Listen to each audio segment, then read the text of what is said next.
I'm about as real as they come. All my beats tailored by Joe.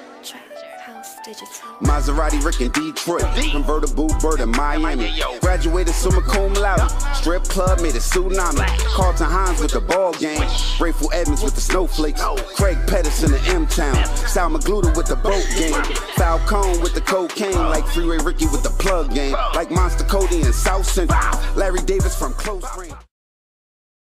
Just moments after leaving a peace festival, an up-and-coming Baltimore rapper was gunned down at a busy Northeast Baltimore intersection. Now, as police search for his killer, an eyewitness recounts the bloody ambush. WJZ investigator Mike Halgren is live at City Police Headquarters with the investigation and that new interview. Mike? Denise, this gunman likely had help, and the murder has come to a shock to the many young people who looked up to Lor Skuda. His career was just starting to take off, and that eyewitness describes the startling way his life ended. Despite a record number of tips, police have not arrested anyone for gunning down up-and-coming young rapper Tyrese Watson, known as Lor Skuda. I'm living better than I was, but I'm still in the trenches. They do believe someone targeted him as he left a peace rally at Morgan State University, tracking him as he drove toward the intersection of Moravia and Hartford. This eyewitness, who asked we conceal her identity, describes the brazen attack in chilling detail. He just had a white t-shirt over his head.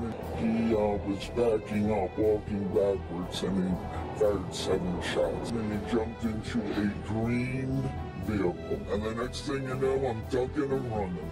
It was unbelievable. Something like you would see in the movie. It's sickening. It disgusts me. He could have killed an innocent bystander. Bullets do not have a name. Police are looking for any video from the Morgan rally that could lead them to the killer. Somebody else is holding a piece of the puzzle that we can use. That's what we're seeking at this point. Think I got the bird flu. I'm tired of salad packs. I think I need a bird or two. A product of Baltimore's streets, Lor Skuda was on the cusp of making it big. This young man should be alive. His family should not be grieving now. But unfortunately, hundreds and hundreds of young folks just like him die on our city streets. While police have not released a motive, Tara, an aspiring rapper herself, believes someone may have been jealous of Lor Skuda's success. Don't nobody want to see you get anything. If they can't get it, they don't want to see you get it either, because he spoke real. And that's one thing you got to do when you in the rap industry. You got to speak real. The eyewitness we talked to said her heart aches for the victim's family. Several prominent rappers have expressed their condolences and also their outrage that this has happened. And one more note, police have yet to release any video from that intersection. Denise? All right, thank you very much, Mike. Now, police are using a new method to gather information. They are asking you to text them at 443-902-4824. You can send them video or pictures that may shed light on this murder. It's the first time they've done this, citing the strong social media interest in this particular case. You can still remain anonymous. Now, 11 days after Baltimore rapper Lor Skuda was shot to death, the same thing happened to his manager. 24-year-old Trayvon Lee was shot and killed Wednesday night in northwest Baltimore near Druid Hill Park. This murder comes days after the death of Skuda, who police say was killed to avenge the violent act of an associate. The obvious question that everyone wants to know is, are these two incidents related? Of course, that's something that we're looking into. Police are asking for your help to solve these murders.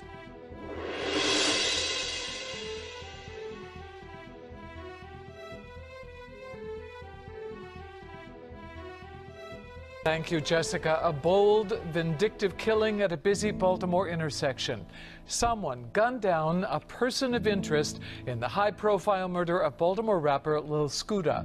WJZ investigator Mike Halgren is live in West Baltimore with fears about more violence in this case. Mike?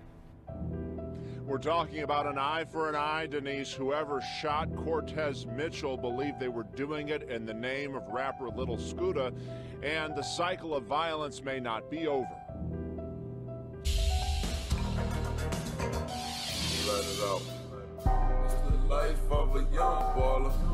Little Scooter was considered one of Baltimore's most promising young rappers, on the cusp of making it big, before someone gunned him down as he left a peace rally in Northeast Baltimore in June. Now, the same thing has happened to a person of interest in Scooter's killing. 22-year-old Cortez Mitchell shot multiple times as he drove down Monroe Street Monday afternoon. We know that we're looking at the right people.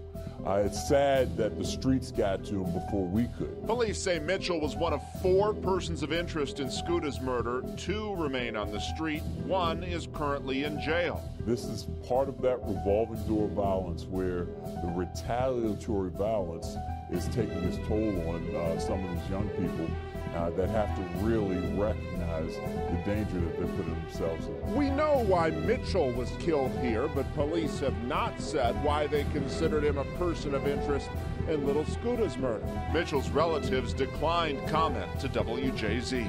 I walk by, I might catch a bullet. We did speak to Pastor Keith Bailey, who's worked with countless young people in West Baltimore, including Freddie Gray. What hurts me the most when I see someone in a casket laying there that I held or took to the store when they was a little child.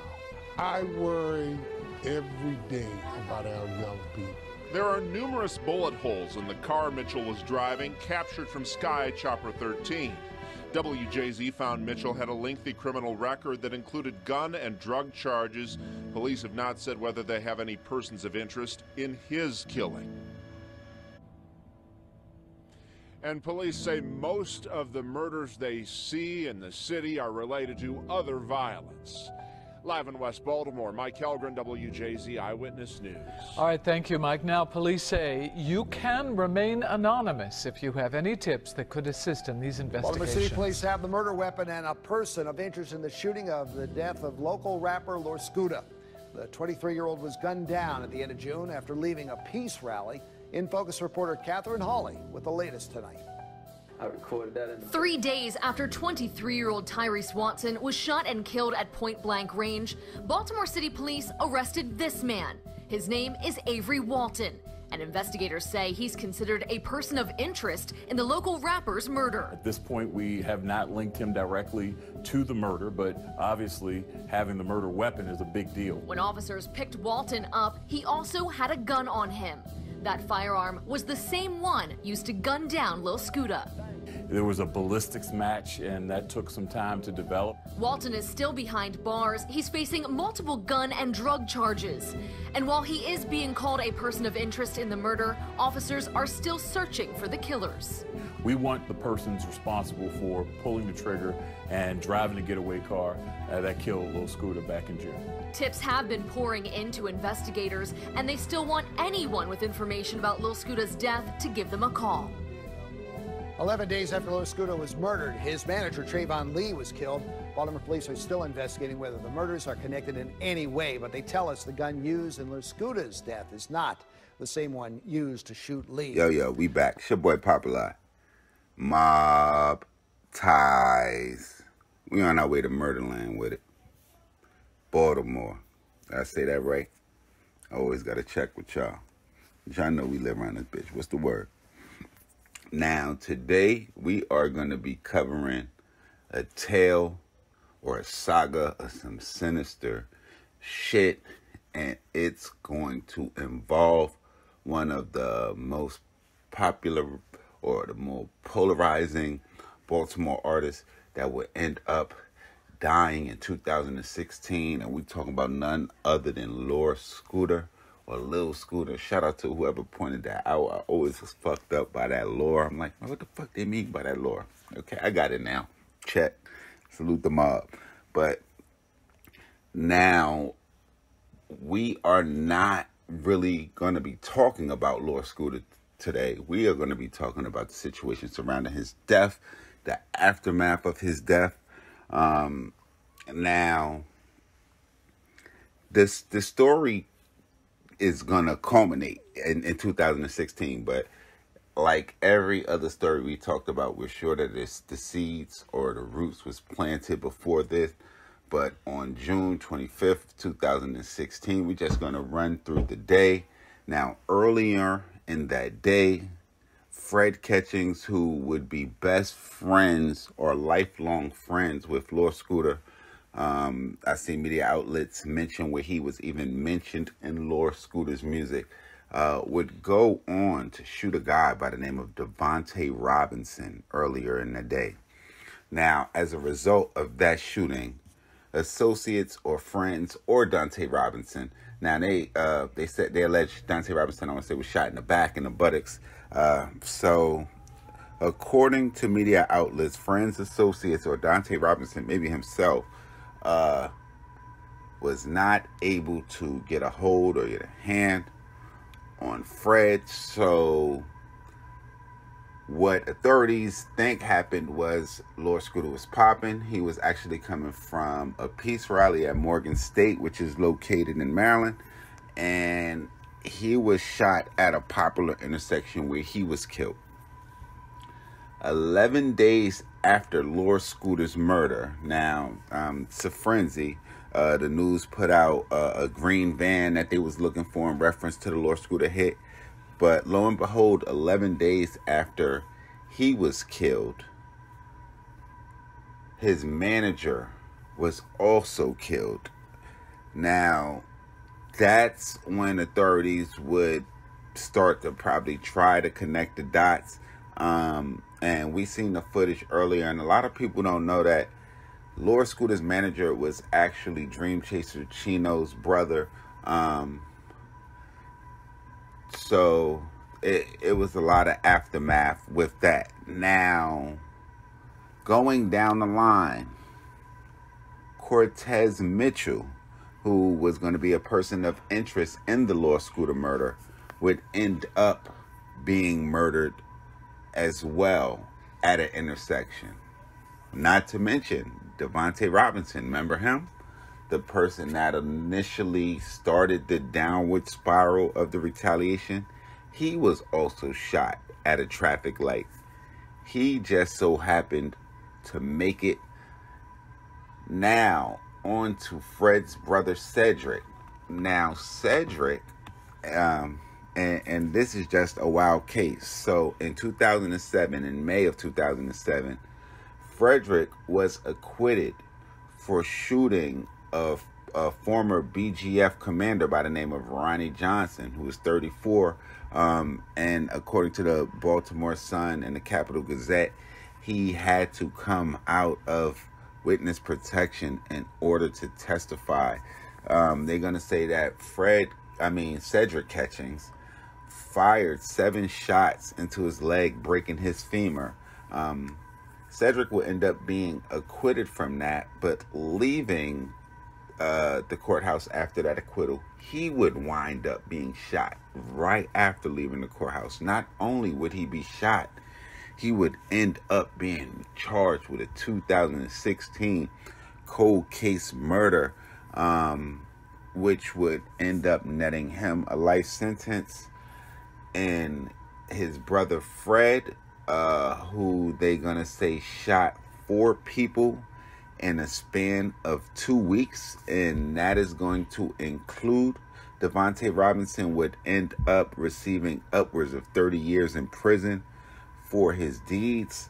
Now, I read where they spoke to the father of Frederick and Cedric Catchings, and he would kind of go on to say that they were exposed to lead paint at a young age, so that would affect them. But I'm gonna just go out to say that this is murderland. Some people are born shooters, some people are born hustlers, and this sounds like they damn sure was with the Trigger crew. Anybody with any knowledge of Frederick or Cedric, sound like some niggas I grew up with in Brooklyn type shit. Man, y'all get in the comment box below, man. Shout out to the whole Maryland, man. RP Lord Scooter, man. RP anybody that lost their life through this beef. This shit is probably still spiraling. I noticed in a lot of the cities it's shit like this, and that shit will go on for years and years and years. Y'all make sure y'all follow me on Instagram, Twitter. It's your boy Pop-A-Lot, POP_A_LOT. Y'all hit that bell that y'all see right under this video to subscribe for when this real trill spill shit is dropping. And y'all get at me, man. Get at me in the comments below. Get at me in the pictures on Instagram, the direct message on Twitter, however y'all feel the need. And I'm here for it. It's your boy Pop-A-Lot. Mob ties.